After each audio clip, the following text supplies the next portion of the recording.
भारत का पहला steel plant किसने लगाया? पहला 5 स्टार होटल किसने बनवाया? पहला पावर प्लांट, पहली सॉफ्टवेयर कंपनी, पहली car manufacturing company, Indian institute of science की नींव किसने रखी? वह रोल मॉडल है। संपत्ति क्या है? वे समाज की भलाई के लिए पैसा कमा रहे थे। इससे अच्छा कार्य भला एक इंसान और क्या कर सकता है, इसलिए वे आजीवन रोल मॉडल बने रहेंगे। भारत के रत्न रतन टाटा का स्वर्गवास हो चुका है, लेकिन उनके द्वारा किए गए कार्य को हम कभी नहीं भूल सकते। रतन टाटा कहते थे कि कोई भी लोहे को नष्ट नहीं कर सकता, लेकिन उसका अपना जंग नष्ट कर सकता है। इसी तरह कोई भी व्यक्ति को नष्ट नहीं कर सकता, लेकिन उसकी अपनी मानसिकता ही उसे नष्ट कर देती है।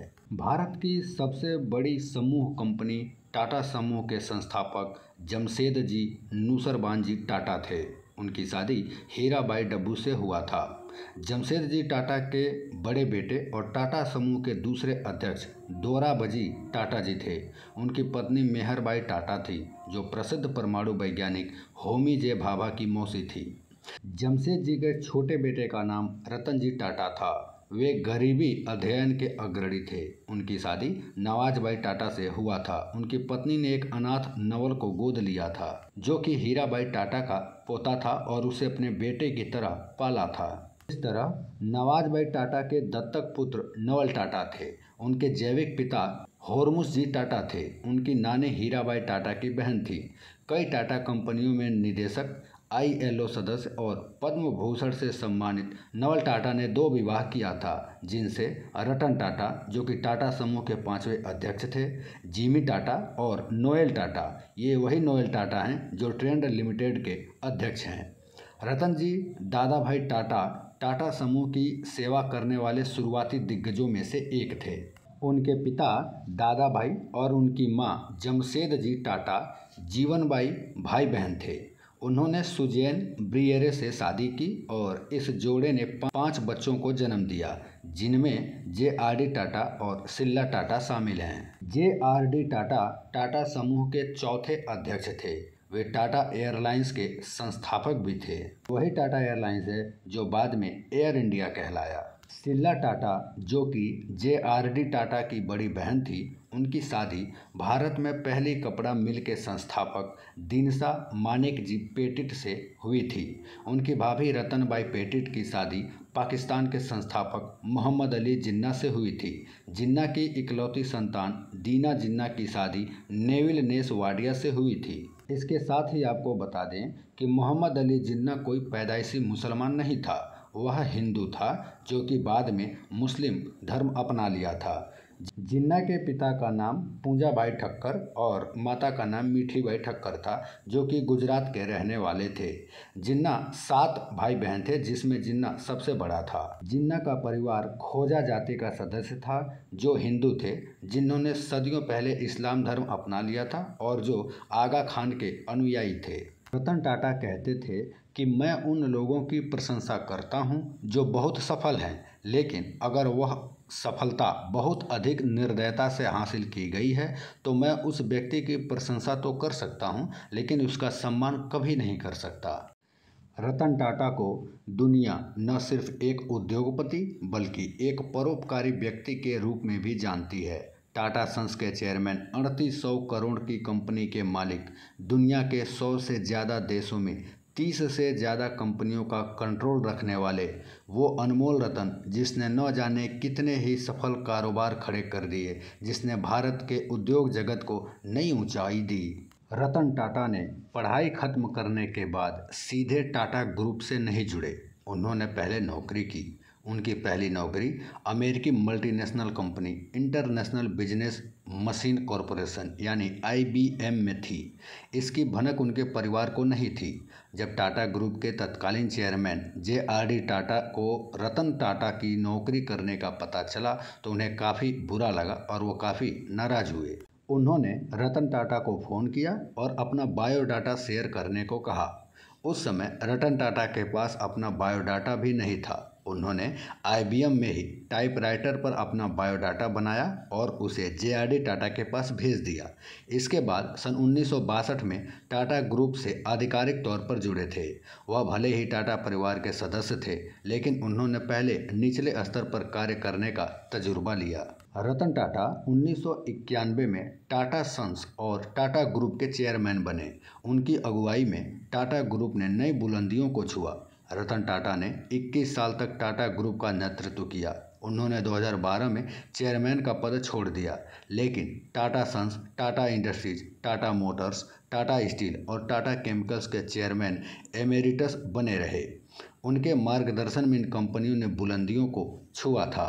टाटा ग्रुप का कारोबार दुनिया में फैला हुआ है। इसका दखल रसोई का नमक बनाने से लेकर आसमान में हवाई जहाज उड़ाने तक है। टाटा ग्रुप के पास 100 से अधिक लिस्टेड और अनलिस्टेड कंपनियां हैं। इनका कुल बिजनेस तकरीबन $300 अरब का है। रतन टाटा को परोपकार कार्यों में काफ़ी गहरी दिलचस्पी थी। उनकी दरियादिली का अंदाज़ा आप इसी बात से लगा सकते हैं कि उनकी कमाई का बहुत बड़ा हिस्सा दान में जाता था। ये दान टाटा ट्रस्ट होल्डिंग कंपनी के तहत होता था।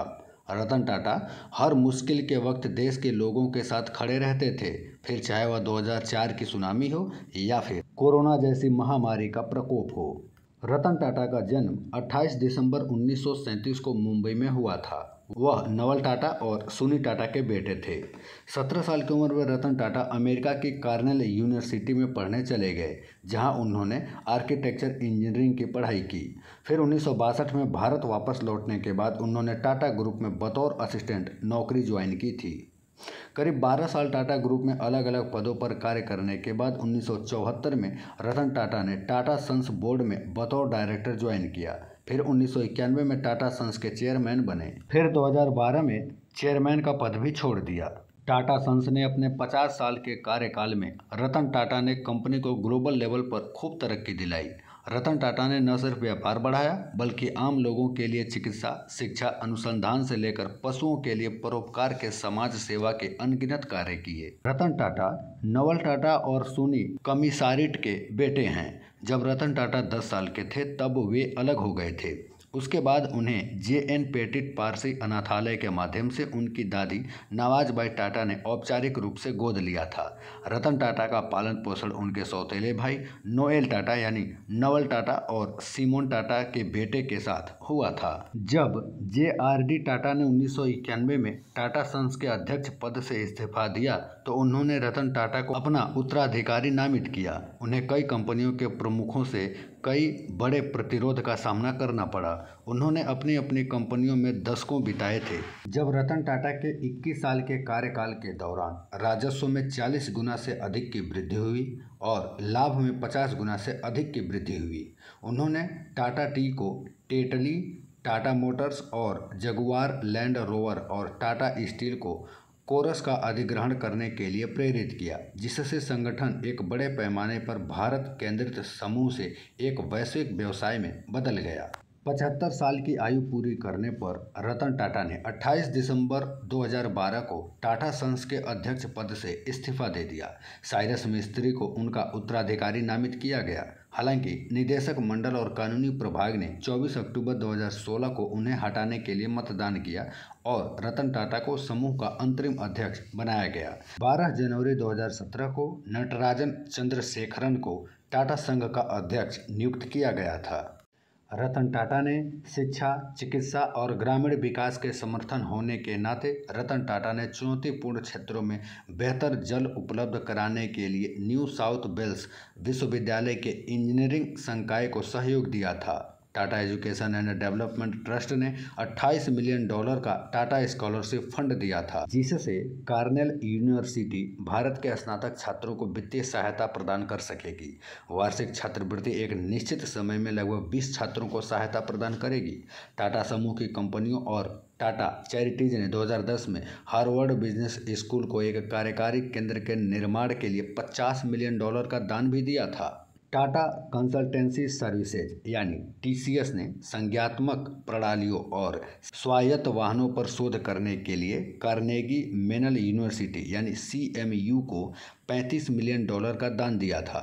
यह किसी कंपनी द्वारा दिया गया अब तक का सबसे बड़ा दान है और 48,000 वर्ग फुट की इमारत को टीसीएस हॉल कहा जाता है। टाटा समूह ने 2014 में भारतीय प्रौद्योगिकी संस्थान बॉम्बे को $950 मिलियन का दान दिया और Tata centre for technology and design यानी TCTD का गठन किया।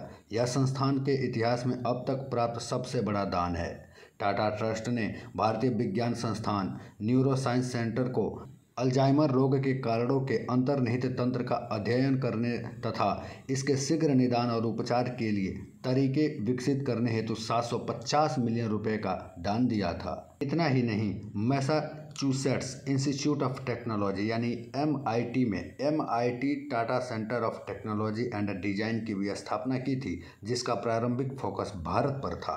भारत के रतन टाटा को काफ़ी पुरस्कारों से भी सम्मानित किया जा चुका है। जैसे 2008 में पद्म विभूषण से सम्मानित किया गया, वहीं 2000 में पद्म भूषण से भी सम्मानित किया जा चुका है। Honorary knight commander of the order of the British empire, इस अवार्ड से उन्हें 2009 में सम्मानित किया गया था। यही नहीं, आपको जानकर हैरानी होगी कि शिक्षा को बढ़ावा देने के लिए रतन टाटा जी ने ही कई छात्रवृत्तियों की भी शुरुआत की, जिनसे लाखों छात्र लाभान्वित होते हैं। रतन टाटा ताउम्र अविवाहित रहे। वह 4 बार शादी करने के करीब आए भी, लेकिन कई कारणों से शादी नहीं कर सके। उन्होंने एक बार स्वीकार किया था कि जब वह लॉस एंजलिस में कार्य कर रहे थे, तब एक समय ऐसा आया था जब उन्हें प्यार भी हुआ था। रतन टाटा ने खुद बताया था कि ऐसा नहीं है कि मुझे शादी करने का कभी ख्याल नहीं आया था। मैं भी और लोगों की तरह घर बसाना चाहता था, लेकिन परिस्थितियां कुछ ऐसी नहीं रहीं जिनके कारण ये संभव नहीं हो सका। कॉलेज के बाद मैं लॉस एंजलिस में नौकरी के लिए गया था। जब मैंने 2 साल नौकरी की थी, सब कुछ ठीक चल रहा था और मुझे वहाँ एक लड़की से प्यार हो गया था। हमारी शादी की चर्चा शुरू हो गई थी, लेकिन मैंने भारत आने का विचार किया क्योंकि मेरी दादी पिछले 7 साल से बीमार चल रही थी। मेरी उम्मीद थी कि जिसे मैं हमसफ़र बनाना चाहता हूँ, वो भी मेरे साथ इंडिया आएंगी। लेकिन 1962 में भारत और चीन के बीच युद्ध के कारण उनके माता पिता ने सहमति नहीं दी और वह हमारे देश नहीं आ सकी, जिनसे हमारा रिश्ता टूट गया। मैं आज भी उनके बिना अकेलापन महसूस करता हूँ। रतन टाटा की मृत्यु नवरात्रि के पावन पर्व में नवरात्रि के 7वें दिन मुंबई के ब्रीच कैंडी अस्पताल में हुई, जहां उन्हें रक्तचाप में अचानक गिरावट के कारण भर्ती कराया गया था। शुरुआत में उन्होंने 7 अक्टूबर को अपने स्वास्थ्य के बारे में लोगों को बताया था। उन्होंने कहा कि वे उम्र से संबंधित नियमित जांच करवा रहे थे, लेकिन बाद में उनकी हालत बिगड़ गई और उन्हें आईसीयू में ले जाया गया और 9 अक्टूबर 2024 को उनका निधन हो गया।